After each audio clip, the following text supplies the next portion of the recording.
సమయంలో మేమందరం సువార్త చేసుకుంటూ మీ మధ్యలోకి ఎందుకు వచ్చామంటే, యేసుక్రీస్తు ప్రభు అందరికీ ప్రభు అని బైబిల్ సెలవిస్తుంది. మత్తయి సువార్త 11వ అధ్యాయం 22వ వచనంలో, ప్రయాసపడి భారం మోస్తున్న సమస్త జనులారా నా యొద్దకు రండి, నేను మీకు విశ్రాంతి కలుగజేతునని వాక్యం సెలవిస్తుంది. ఈ లోకంలో మనిషి బ్రతుకుతూ ఏదో పుట్టుకున్నాము, ఏదో చనిపోతున్నాము అనుకుంటున్నారు. కానీ బైబిల్ ఏం సెలవిస్తుందంటే, ప్రతి మనిషికి నిత్య జీవం ఉంది. ప్రతి మనిషికి సుఖ దుఃఖాలు ఎలా అయితే ఉన్నాయో, ప్రతి మనిషికి సుఖ దుఃఖం ఎలా అయితే జతపరచబడిందో, పరలోకము నరకము అనే రెండు కూడా ఏర్పాటు చేయబడ్డాయి. ఈ లోకంలో మనిషి జన్మించిన తర్వాత ఏదో రకంగా జన్మించి ఏదో రకంగా చనిపోతున్నాను అనుకుంటారు. చాలామంది మనుషులు ఏమనుకుంటారంటే, నేను పుట్టేటప్పుడు నేను ఏదో రకంగా నా తల్లి గర్భంలో నుంచి నేను జన్మించాను, చనిపోయిన తర్వాత ఏ విధంగా అయినా సరే నేను మరలా మట్టిలోకి వెళ్ళిపోతానని ప్రతి మనిషి అనుకుంటాడు. కానీ మట్టిలోకి వెళ్ళిన తర్వాత ఆత్మ ఏమవుతుంది అనేది ఏ మనిషి కనుగొనలేకపోతున్నాడు. బైబిల్ ఏం సెలవిస్తుందంటే, ఆత్మ దయచేసిన దేవుని యొద్దకు మరలా చేరును అని బైబిల్ సెలవిస్తుంది. ఈ లోకంలో పుట్టుక మరణాలు ఇవన్నీ ఎప్పుడు జరిగేవి. కానీ బైబిల్ ఏం సెలవిస్తుందని మనం ఆలోచిస్తే, ఆత్మకు నిత్య నరకం ఉందని బైబిల్ సెలవిస్తుంది. ఆత్మలో మరి మనం ఈ భూమి మీద ఉన్నప్పుడల్లా మనం పుణ్యకార్యాలు చేస్తే పుణ్యాన్ని సంపాదించుకుంటాం, చెడు కార్యాలు చేస్తే నరకలోకానికి వెళ్తామని ఈ లోకంలో అనేక మంది చెప్తూ ఉంటారు. కానీ బైబిల్ ఏం సెలవిస్తుందంటే, నీతిమంతులందరూ పరలోకానికి వెళ్తారు, క్రీస్తుని అంగీకరించిన వారు పరలోకంలో చేర్చబడతారు, క్రీస్తు ద్వారా మారు మనసు పొంది బాప్తిసం పొందిన వారు నిత్య జీవానికి వెళ్తారని బైబిల్ సెలవిస్తుంది.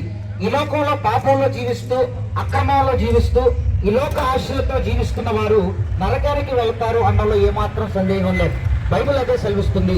ఒకవేళ ఈ లోకం అనే ప్రయాసతో నువ్వు బాధపడుతున్నావేమో, ఈ లోకంలో ఉన్న కష్టాలతో, ఇబ్బందులతో, నష్టాలతో, వేదనలతో ఒకవేళ సతమతమైపోతున్నావేమో, బైబిల్ ఈరోజు ఏం సెలవిస్తుందంటే, ప్రయాసపడి భారం మోస్తున్న సమస్త జనులారా నా యొద్దకు రండి, నేను మీకు విశ్రాంతినిస్తానని బైబిల్ లేఖనాలు తెలియజేస్తున్నాయి.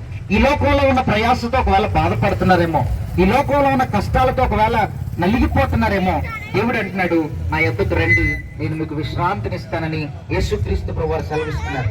ఒకవేళ ఈ రోజు మీరు ఈ యొక్క వాక్యాన్ని వింటున్నట్లయితే, ఈ వాక్యం మీ చెవిలో వినపడుతున్నట్లయితే, ఈ రోజు ఇక్కడ జరిగే ఒక సభకి మిమ్మల్ని ప్రేమపూర్వకంగా ఆహ్వానిస్తున్నాము.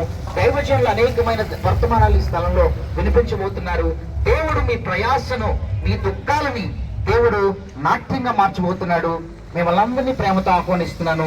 మీరందరూ సాయంత్రం జరిగే సభకు రావాలని ప్రేమతో మరొకసారి సంఘ పక్షాన ఆహ్వానాన్ని తెలియజేస్తున్నాను. దేవుడి కొద్ది మాటలు దీవించి ఆశీర్వదించునుగాక. ఆమేన్. బలో యేసు మహారాజుకు జై, రాజుల రాజుకు జై, రాబోయే మెస్సయ్యకు జై.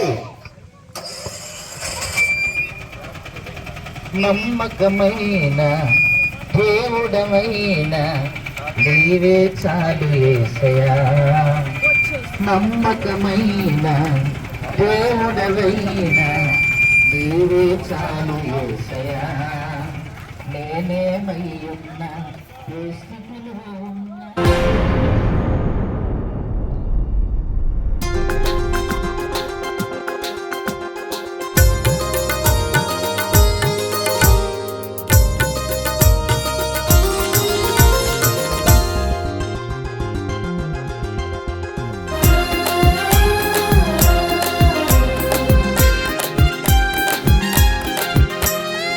ఏమనుకున్నారు యేసయ్యంటే, ఎవరనుకున్నారు మెస్సయ్యంటే? ఏమనుకున్నారు యేసయ్యంటే, ఎవరనుకున్నారు మెస్సయ్యంటే? రోషము గల దేవుడు ఆయనేగా, దహించు అగ్ని ఆయనేగా. రోషము గల దేవుడు ఆయనేగా, దహించు అగ్ని ఆయనేగా. ఏమనుకున్నారు యేసయ్యంటే, ఎవరనుకున్నారు మెస్సయ్యంటే? ఏమనుకున్నారు యేసయ్యంటే, ఎవరనుకున్నారు మెస్సయ్యంటే?